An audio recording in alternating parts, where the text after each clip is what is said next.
The old house hunkers on its hill, all peeling white paint, bay windows, and spindled wooden railings overgrown with climbing roses and poison oak.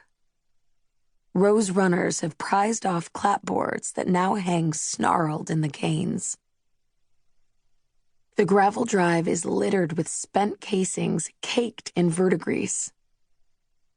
Martin Alveston gets out of the truck and does not look back at Turtle, sitting in the cab, but walks up the porch, his jungle boots sounding hollowly on the boards, a big man in flannel and Levi's opening the sliding glass doors.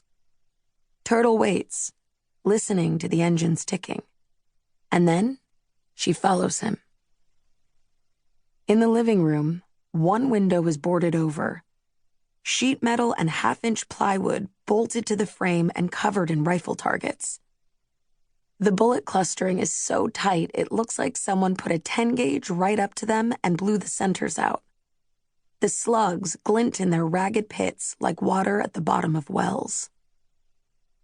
Her daddy opens a can of Bush's beans on the old stove and strikes a match on his thumb to light the burner, which gutters and comes slowly to life, burning orange against the dark redwood walls, the unvarnished cabinets, the grease-stained rat traps.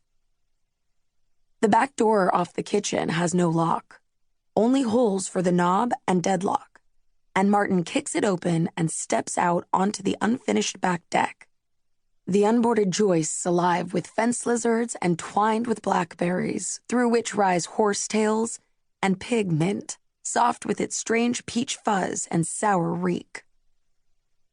Standing wide-legged on the joists, Martin takes the skillet from where he hung it on the sprung clapboards for the raccoons to lick clean. He cranks the spigot open with a rusted crescent wrench and blasts the cast iron with water, ripping up handfuls of horsetail to scrub at problem places. Then he comes in and sets it on the burner, and the water hisses and spits.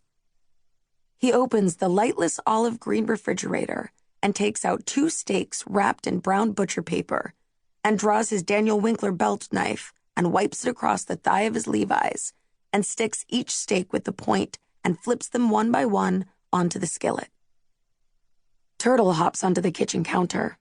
Grainy redwood boards, nails encircled by old hammer prints.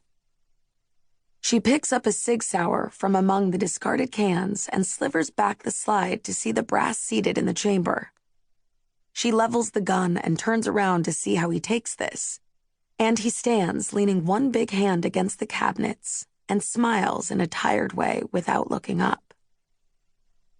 When she was 6, he had her put on a life jacket for cushion, told her not to touch the hot ejected casings, and started her on a bolt-action Ruger 22. Sitting at the kitchen table and bracing the gun on a rolled-up towel. Grandpa must have heard the shots on his way back from the liquor store, because he came in wearing jeans and a terry cloth bathrobe and leather slippers with little leather tassels. And he stood in the doorway and said, "God damn it, Marty." Daddy was sitting in a chair beside Turtle reading Hume's An Inquiry Concerning the Principles of Morals, and he turned the book upside down to his thigh to keep his place and said, "Go to your room, Kibble."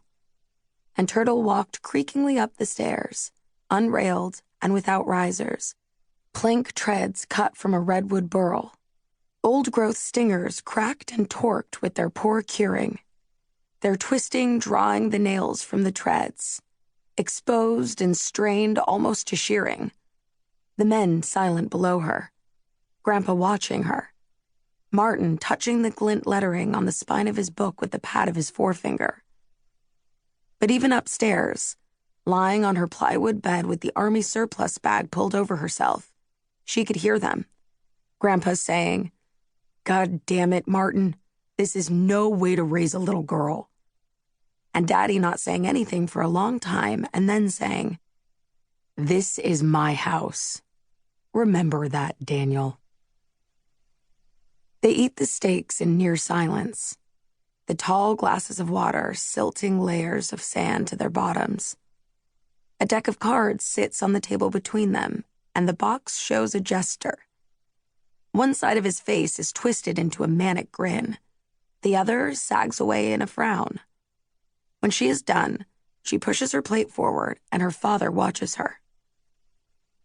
She is tall for 14, coltishly built, with long legs and arms, wide but slender hips and shoulders, her neck long and corded.